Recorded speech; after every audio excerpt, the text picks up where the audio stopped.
সবার দেওয়া দুঃখ আমি আপনারে কইতাম, আর আপনার দেওয়া দুঃখ আমি কারে কই কন। জীবনটা এখন এমনভাবে বদলে গেছে যে আর কখনোই হয়তো তা গোছানো সম্ভব নয়, আর চাইও না।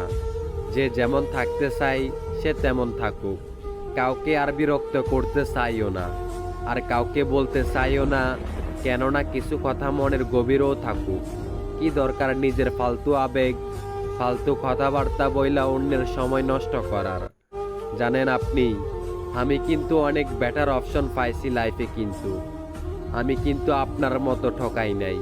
তবে হ্যাঁ, নিজের এই অগোছালো জীবনটাকে গোছানো দরকার, তবে সেটাও মন চাই না। কারণ একবার ঠকার পর নিজের এই ছোট্ট জীবনটার প্রতি অনেক অভিযোগ।